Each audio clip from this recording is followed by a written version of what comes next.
MMA Weekly here with Kenny, Florian, UFC 107. Kenny, how's everything going? Everything's going great. Obviously, fight's just a couple days away. How's weight? How's everything going to close out for this camp? Right on schedule, man. You know, I peaked perfectly for this fight. My energy level is really high. Weight's perfect. Last sparring sessions just went perfectly, exactly how we wanted it to go, and ready to go, man. Ready to rock.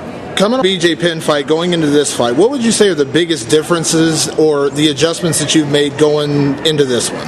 Well, obviously everybody knows about the change. Hiring Faraz Sahabi onto my team, and he's been just a phenomenal addition as far as improving my all-around game, but especially really learning a whole new striking system.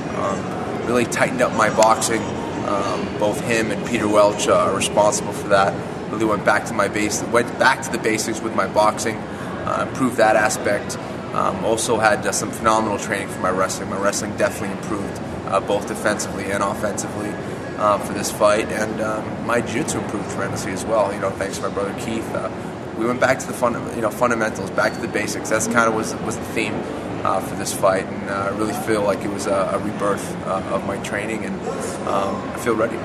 When we talked to Clay earlier, he said that he believes that you along with BJ are the two best strikers in the lightweight division. So that said, what did Faraz bring to the table that you feel like made you that much better of a striker, considering you were already pretty good? I was good, but my hand skills definitely needed to be improved. I needed really to tighten up my technique, really be able to sit down on my punches, throw combinations. You can't fight the elite of the sport like a BJ Penn if you're just throwing ones and twos, and you have to be slick with your punching skills and with your footwork, and I needed to do that, and that's really what improved.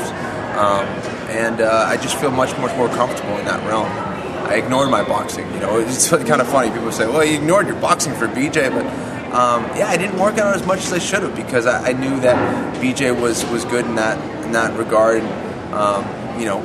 Different trainers can have different outlooks on things, and I kind of tried attacking my Muay Thai, and I wasn't successful, so really went back to the basics with everything, and definitely people will see a different Kenny Florian in this fight, and for sure later on, I think they'll see more and more improvements every single fight.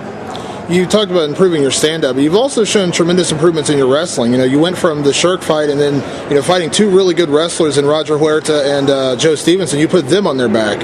Obviously, Guida's a guy who loves to be in control of a fight, loves to control the pace. Do you feel like this is a fight where maybe you could put Clay on his back or make him feel uncomfortable in that way? Oh, yeah, I got to keep him honest. I'm going to try to keep him on the defensive as well, and look to use my own takedowns at different times during the fight.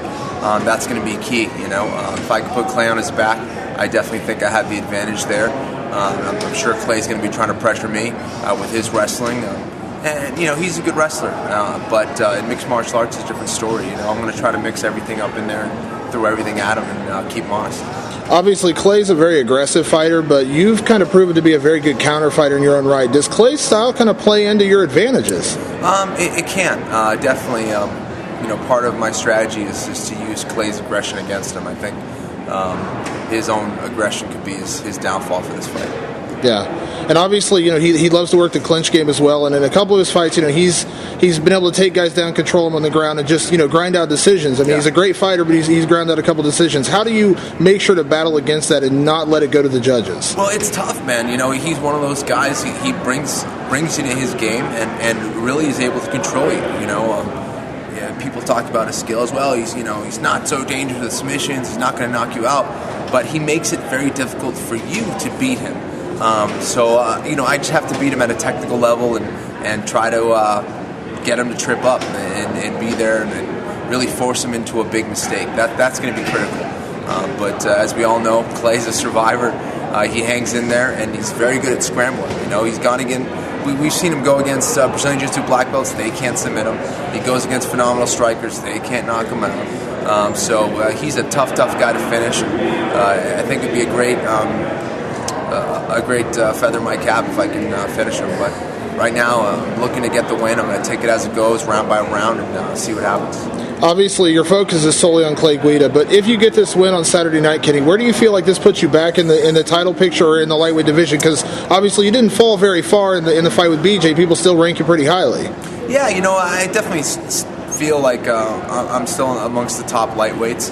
A win over Clay would be huge. I think it would put me right back in there and hopefully get me a fight for the title at some point next year. And if not, then bring on another top contender.